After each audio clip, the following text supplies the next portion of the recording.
यहाँ गुरु भगवान का स्वभाव जो कहते यंत्री यंत्र अनुपम बाजे, वाके अष्ट गगनमुख गाजे। यंत्री गीता के 18वें अध्याय में आया है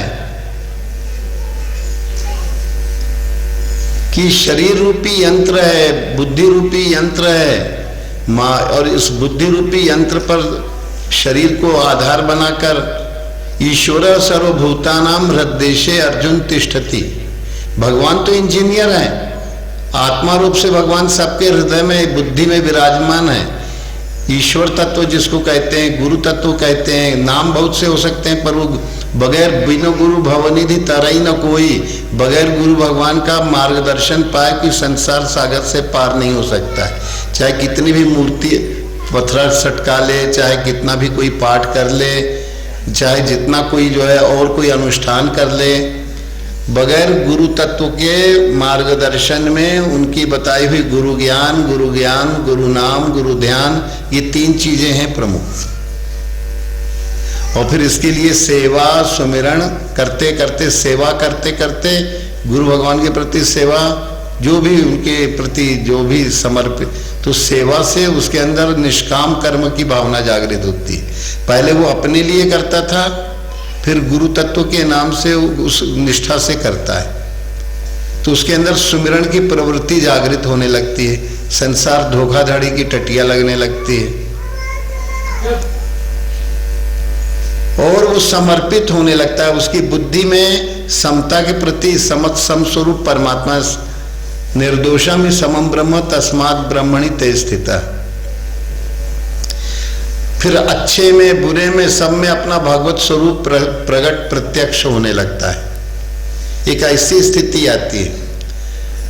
तो ये अष्टधा मूल प्रकृति अष्ट गगनमुख गाजे, भूमि रापो अनलो वायु खम मनो बुद्धि रेवत्स अहंकारम इतियम में भिन्ना प्रकृति अष्टधा, भिन्ना प्रकृति अष्टधा के। तो ये सूक्ष्म महाभूत कह लो चाहे तन्मात्रिक कह लो, सूक्ष्म महाभूत है। तो आकाश का शब्द गुण, स्पर्श गुण, रूप गुण, रस गुण और गंध गुण, और मन बुद्धिर अव्यक्त, एक अव्यक्त दशा सबको रोज मिलती है। यह ध्यान के द्वारा उस अव्यक्त अवस्था को प्राप्त हो सकते हो। एक तो ये जागृत अवस्था है, भव जैसा भाव मन जैसा होता हुआ लगता है जीव को, और इसी का प्रतिबिंब भाव, और दूसरा भाव मन स्वप्नावस्था। जो दिन भर जागृत अवस्था के काम है वही स्वप्नावस्था बन के उसके अंदर उसके संस्कार उसको रील दिखाने लगते हैं कि तुम कैसे हो। कहते हैं कि मन रूपी दर्पण को अगर टटोलना है तो तुम्हारे स्वप्न कैसे हैं, इनको टटोलते जाओ तो पता लग जाएगा तुम्हारा कितना विकास हुआ है। जनमन मंजू मुकुर मल हरणी किए तिलक गुणगण बस करनी। तो गुरु स्वरूप को अपने चिंतन में नक्षिक चिंतन, पुण्य क्या है? सुकृति शंभुतन विमल विभूति। गुरु भगवान का भाव विभूति अपने अंदर प्रतिष्ठित करना, सुकृति शंभुतन गुरु महाराज के स्वरूप नक्षिक चिंतन करने में भाव की विभूति जो है जो बनती जाएगी, वो क्या करेगी? सुकृति शंभुतन विमल विभूति, विमल विभूति, मंजुल मंगल मोद प्रसूति, मंजुल मंगल मोद प्रसूति, जन मन मंजू मुकुर मल हरणी, जन मन मंजू मुकुर मल हरणी, किए तिलक गुण गण बस करनी, किए तिलक गुण गण बस करनी। ये गुरु महाराज की भाव भभूति जब मिलने लगती है, उन्हें नक्षिक चिंतन चलने लगता है, यही पुण्य है। पुण्य एक जगमा नहीं दूजात, यही पुण्य है। सुकृति मने पुण्य, सुकृति शंभुतन विमल विभूति। गुरु भगवान की जो विभूति है, भाव विभूति, इससे क्या होता है? सुंदर, मंजुल है, बहुत सुंदर है, कल्याणकारक है। अगर कल्याण चाहते हो तो गुरु स्वरूप का चिंतन किए बगैर कुछ और उपाय है ही नहीं, तो अमंगल ही अमंगल है। जो सब मंगल का मंगल है, सभी मंगलों के मंगल है भगवान। मंजू मुकुर तो मल हरणी, चित्त में जो मल होता है उस मल का हरण कर लेती है। वो विभूति जिसके अंदर भी प्रकट हुई नक्षिक चिंतन करने की, गुरु स्वरूप पदनक से लेके सिर तक, सिर से पैर तक ये चिंतन में बना रहे, तो ये भाव की विभूति मंजुल मंगल और मोद प्रसूति, आनंद को प्रकट करने लगती है। नहीं तो पहले दुख ही दुख प्रकट रहता था, और दुख से वो सुख की यात्रा होने लगती है, आनंद की यात्रा होने लगती है। मंजुल, मंगल मने कल्याणकारक, और मोद मने जो पहले व्यक्ति एकदम दुख मलिनता चित्त में बनाए रहता था, हम बड़े दुखी हैं, हम बड़े हताश हैं, हम हर जगह से मार खाए हुए हैं, तो मोद प्रसूति, उसके अंदर आनंद की अनुभूति। अगर चाहते हो अपने जीवन को मंगलमय, आनंदमय और जीवन को सुंदर जीव बनाना चाहते हो, तो गुरु भगवान की जो है विभूति जो है, अपने अंदर भाव की विभूति, भाव बनाते जाओगे तो विभूति हो जाएगी। इससे क्या होगा?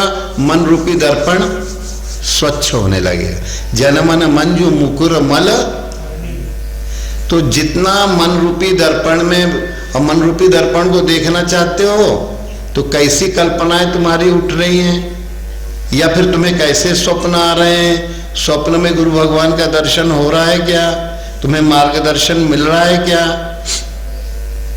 अपने स्वप्न काफी हद तक जो भी साधना में पैर रखता है, जो भी अपने अंदर पुण्य उपार्जन करना चाहता है, नाम जप के द्वारा, ध्यान के द्वारा, गुरु ज्ञान पकड़ लो कि ये सब सपने का संसार है।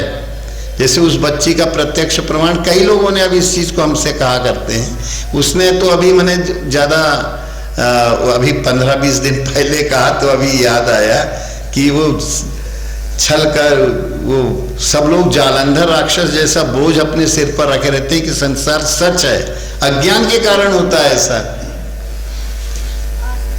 तो वो छल कर ही टारे तासुव्रत, मैंने अब उसको कह दिया कि जाओ रामचरितमानस का 100 पाठ कर डालो, तुम सुखी हो जाओगे। करने लगे तो उसको जो है वो शब्द बार बार गुरु ज्ञान के अंदर घिसने लगे, और वो रामायण की शुरुआत ही 5 गुरु भक्ति के पदों से हुई है, चौपाइयाँ। और वो चौपाइयाँ ऐसी है कि उसके अंदर गोस्वामी जी गारंटी के साथ कहते हैं कि सत्य स्वरूप ये 5 चौपाइयाँ, सत्य का उद्घाटन करने वाली 5 चौपाइयाँ।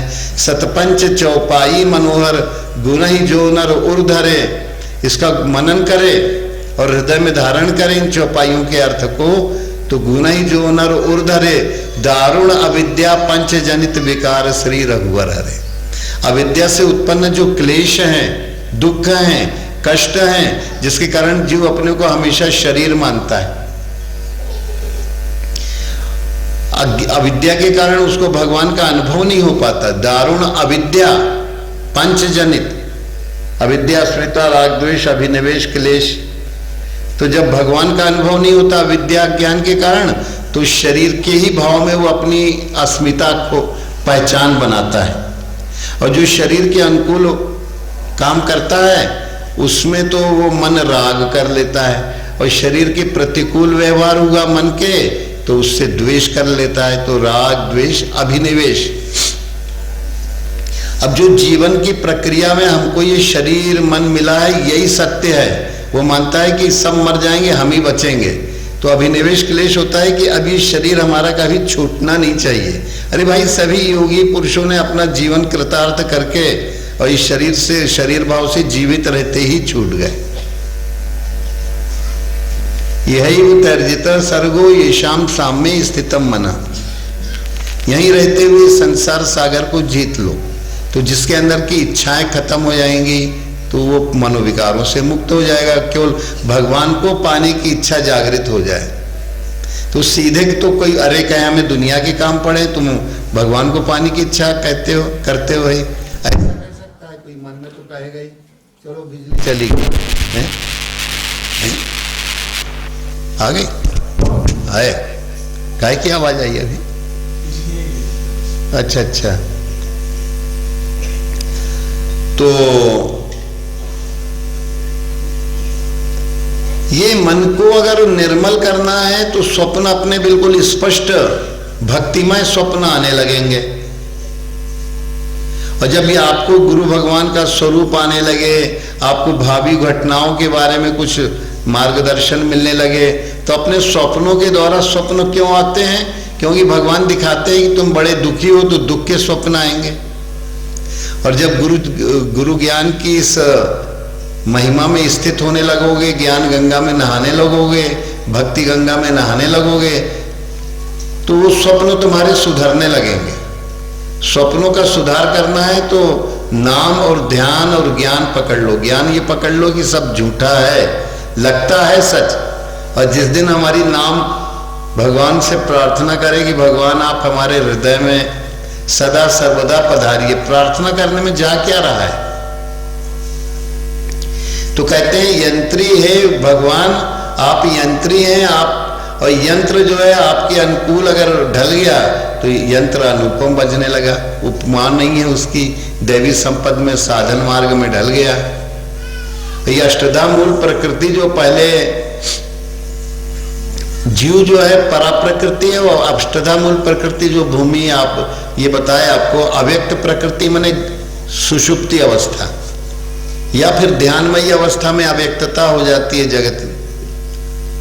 जगत मन बुद्धि ये सब गायब होने लगते हैं।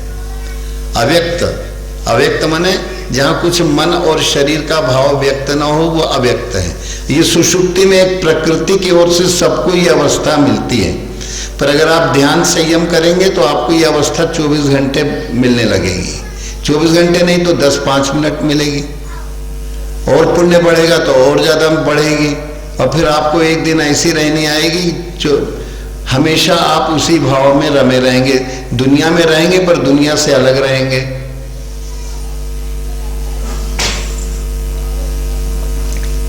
तो ये प्रक्रिया निरंतर।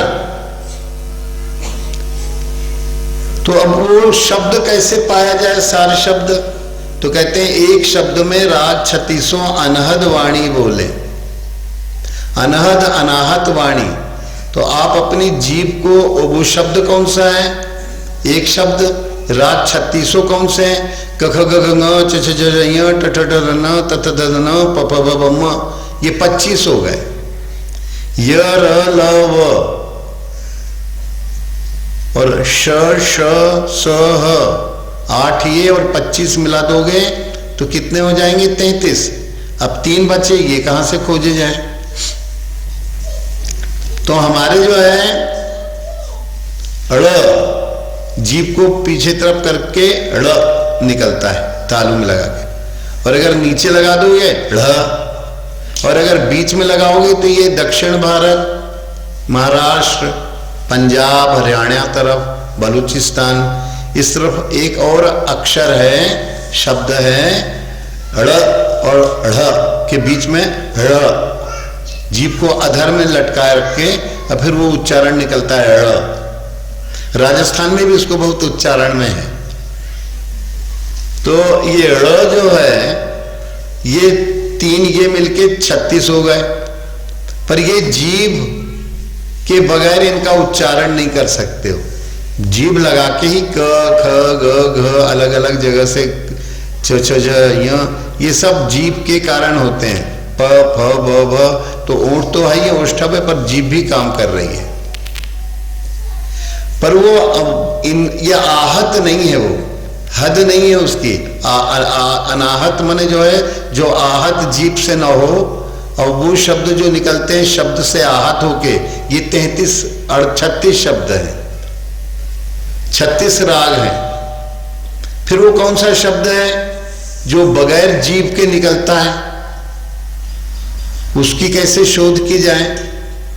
उसकी शोध हमें गुरु भगवान ने ऐसी, एक बार किसी को कोई उत्तर हम देने को हुए, एक ने पूछा गुरु भगवान आप ये बताइए कि ओम शब्द को तो आप कहते हैं जपा करो, तो पर कई तरह की बातें सुनते सुनते उसमें जो है शंका बन जाती है, आप निसंशय आप हमको बता दीजिए। हम तो उतने में क्या हुआ कि हम उसको उत्तर देने को हुए तो जीभ जो है नीचे वाले दांत की जड़ में घुस गई, और जब जड़ के नीचे जीभ घुस गई, हमने कहा ये क्या हो रहा है अपने आप। तो गुरु भगवान मस्तिष्क कोटर में प्रकट हुए प्रकाश में, और एक न्यू हाथ किए और एक उंगली ऐसे नीचे किए कि जो हो रहा है यही है उत्तर। पहली बार अनुभव हुआ था, कई साल हो गए। तो उसमें फिर हमने देखा कि जीभ जब लग जाती है तो केवल ओम ही निकलता है मन से, और मुंह से भी ओम ही निकलता है, और कोई शब्द निकलेगा नहीं। सब लोग लगा के देख सकते हो, ये नहीं कि स्वामी जी कह रहे हैं तो क्या पता ये गप्पे ठोक रहे हैं कि सही कह रहे हैं। सब लोग अपनी जीभ को नीचे वाले दांत की जड़ में लगा लो।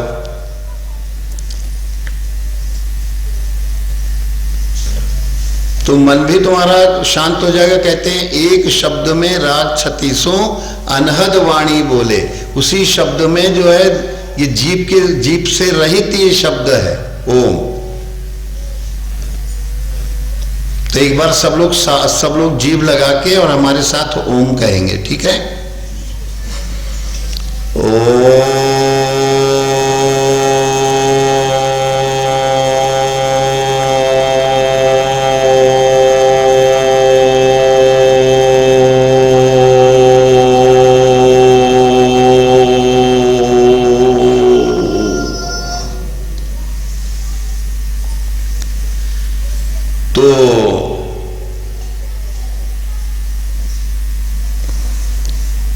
इसको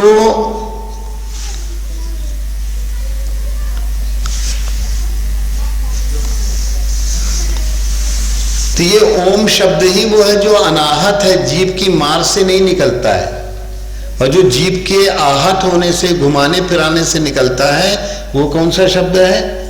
आहत शब्द है।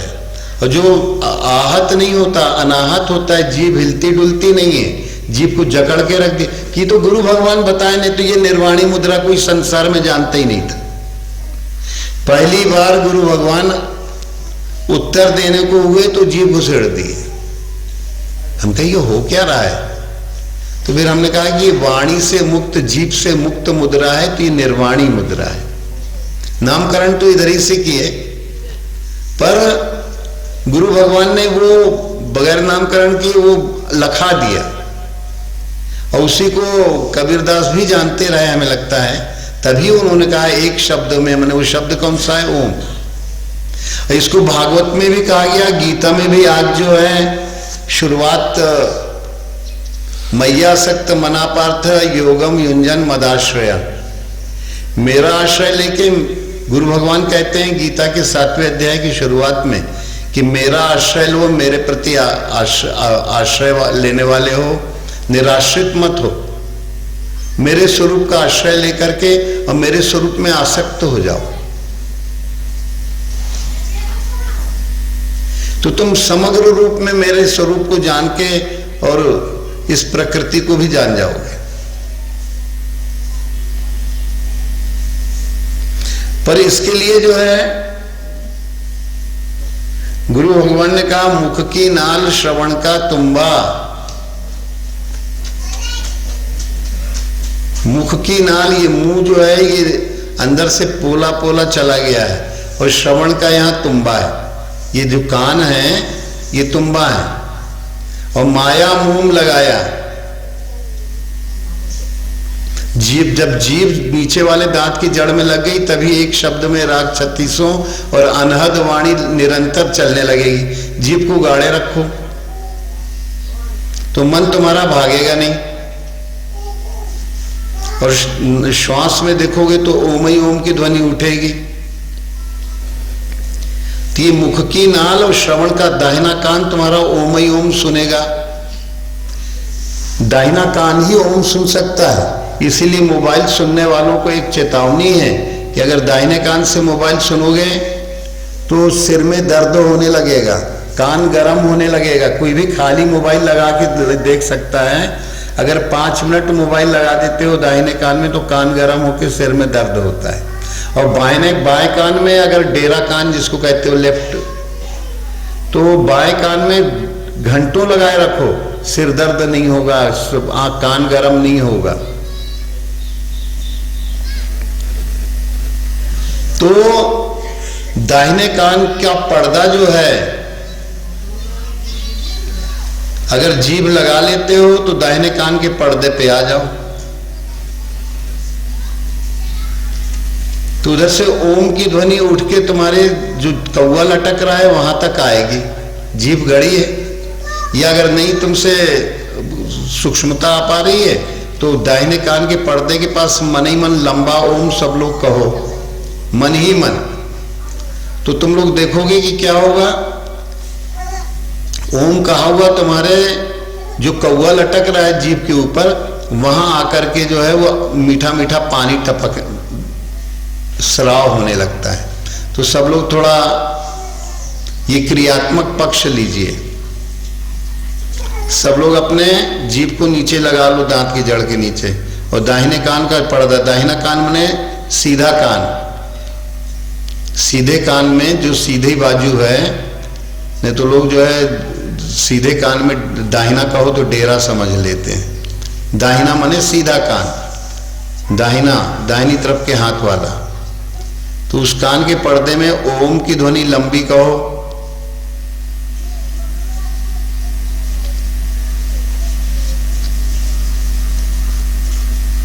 ग्यारह बार कहना है।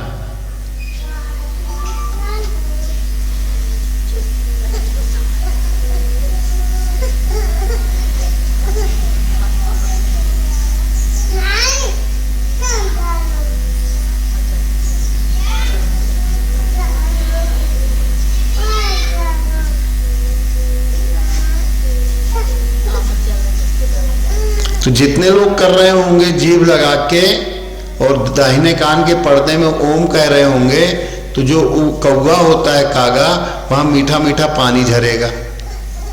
तो मुख की नाल श्रवण का तुम्बा, और माया मोम लगाया मतलब मन की चंचलता। मन एवं मनुष्याणाम कारणम बंध मोक्षयो, मन की चंचलता पे विराम लग जाएगा, मोम लग जाएगा। माया में माया जो मन की चंचलता थी उसको मोम, अब कहीं कोई गुंजाइश छेद नहीं बचा।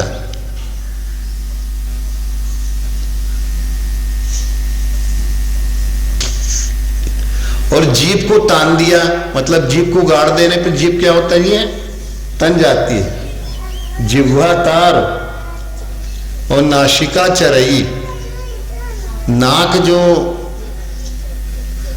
जब ओम कहते हो तो नाक से श्वास जीभ को जो है ऊपर से नीचे तक जीभ में मीठा मिठास आ जाती है।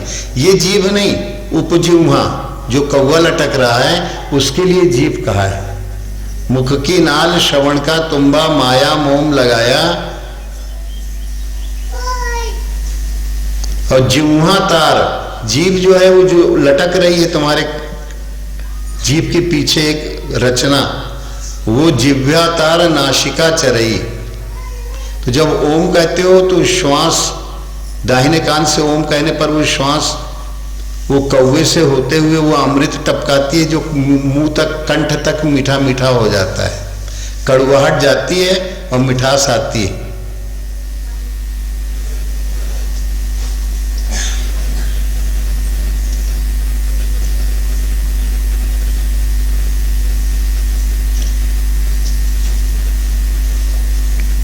दाहिने कान के पर्दे से छुआ के मानसिक रूप से लंबा ओम कहना है। तो ऐसे 11 बार कहना है।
तो जिह्वा तार नासिका चरई,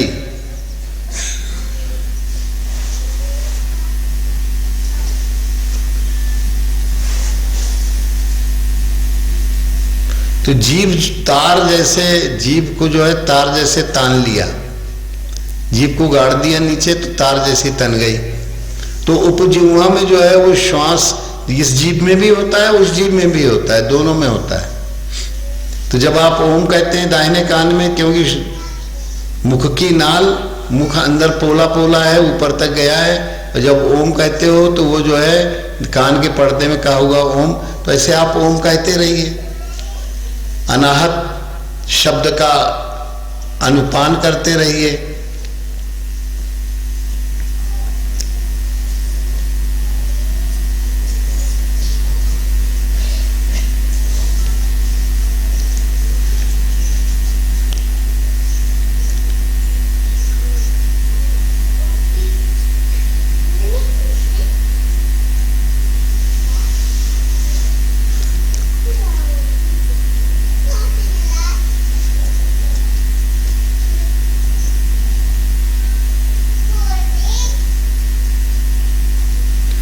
तो जिभ्या तार नासिका चरई सदगुरु साज बनाया।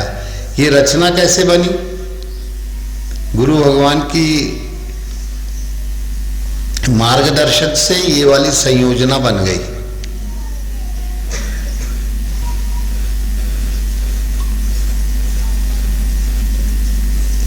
तो इसी को गोस्वामी जी ने कहा है, नरतन भव वारिधि बेरो, नर्तन कह भववारिध बेरो, नर्तन भव वारिधि बेरो, नर्तन भववारिध कह बेरो, सन्मुख मरुत अनुग्रह मेरो, सन्मुख मरुत अनुग्रह मेरो, कर्णधार सतगुरु दृढ़ नावा, कर्णधार सद्गुरु दृढ़ नावा, दुर्लभ साज सुलभ करी पावा, दुर्लभ साज सुलभ करी पावा।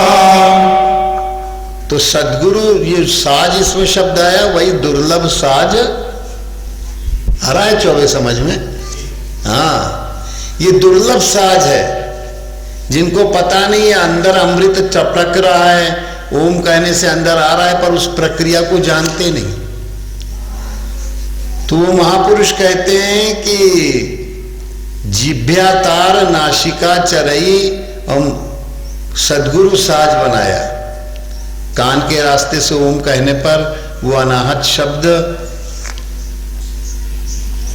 जो मुख पोला पोला है, मुख की नाल है, तो उधर से होते हुए वो उपजिह्वा कौवे तक आता है, और फिर नीचे कंठ तो मीठा होता ही है, तुम्हारी जीभ भी मिठास आ जाती है। जो लोग कर रहे हैं सभी को इसका लाभ मिल रहा है।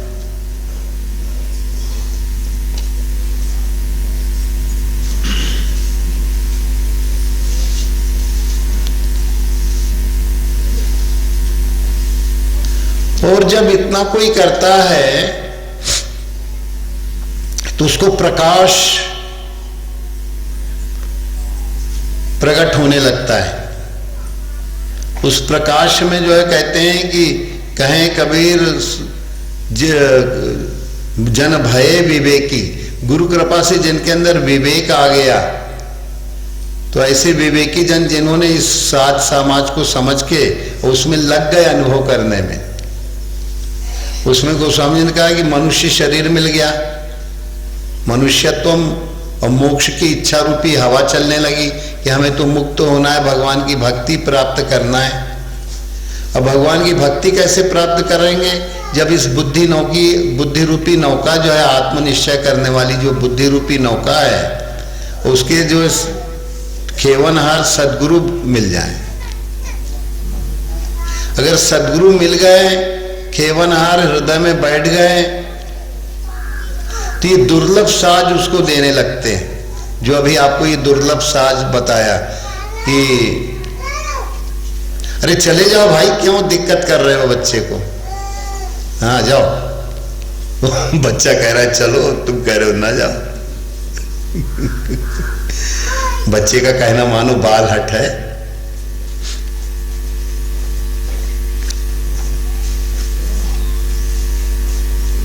तो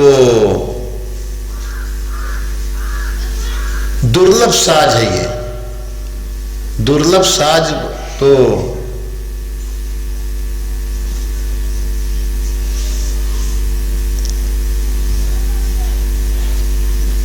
जिभ्यातार नाशिका चरई सदगुरु साज बनाया। गोस्वामी जी कहते हैं दुर्लभ साज,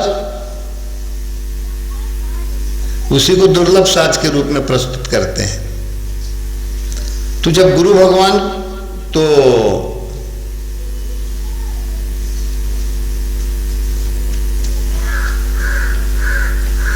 इसी को भगवान कल कर्म क्या है इसके ऊपर बताए थे। कर्म यही है कि जीभ के दाहिने कान से ओम सुनो, जीभ को गाड़ लो, तो तुम्हारे अंदर ओम का स्वरूप अनुभव करने की समर्था आ जाएगी।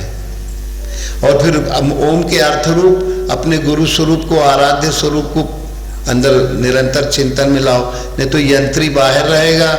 अगर यंत्री को तुम अपने यंत्र में, नहीं तो अगर माया क्या करती है, ईश्वर सर्वभूतानाम हृदय अर्जुन तिष्ठति, संपूर्ण प्राणियों के शरीर रूपी यंत्र के मध्य भाग में भगवान रहते हैं।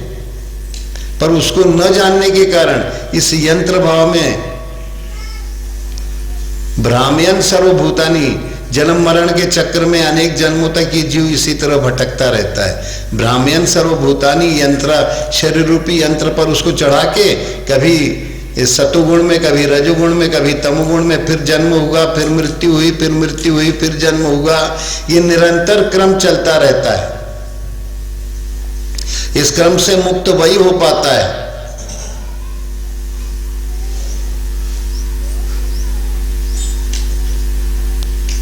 जो इस साज सामान को, मनुष्य शरीर तो मिल गया पर अभी बुद्धि वही पशु बुद्धि है, तो इसको जो है साधन मुखी बुद्धि बनाओ, गुरुमुखी बुद्धि बनाओ।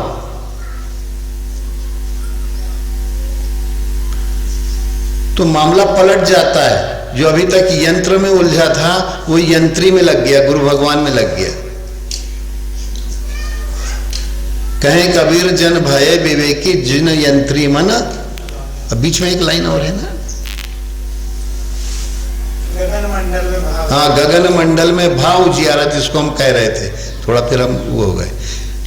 जिन यंत्री मन गगन मंडल में, गगन मंडल माने तुम्हारा पूरा शरीर गायब हो गया, मन गायब हो गया, तो ये आकाशवत स्थिति हो गई। तो गगन मंडल बिल्कुल प्रकाशमयता आ जाती है। गगन मंडल में भाव उजियारा जो यंत्री मन, यंत्री मने गुरु भगवान के स्वरूप में जो अपने को लाया, ओम नाम का अनुष्ठान करते करते, अभ्यास करते करते, वो क्या हो गया, निर्मलता आने लगी, गुरु महाराज का स्वरूप प्रकट होने लगा। तो कल तो 6 अध्याय लिए थे, आज ये भजन गाए, तो हमने कहा ये भी गीते के अंदर का निकला हुआ है। जो यंत्री को पकड़ता है तब तो वो पार लगता है, और अगर यंत्र को पकड़ता है तो माया उसको 84 के चक्कर में 24 घंटे नचाती है। 84 माने 84 अंगुल का ये शरीर है। वैसे तो किसी का बीता कम ज्यादा होता है, पर एक बीते में 12 अंगुल होते हैं। 3.5 3 हाथ का ये शरीर है, और एक हाथ में कितने, 2 बेतिया का एक हाथ होता है, तो 12 दूनी 24, 24 अंगुल का एक, ठीक है। अब 3 हुआ तो 24 तियां 72, और आधा और जोड़ लो।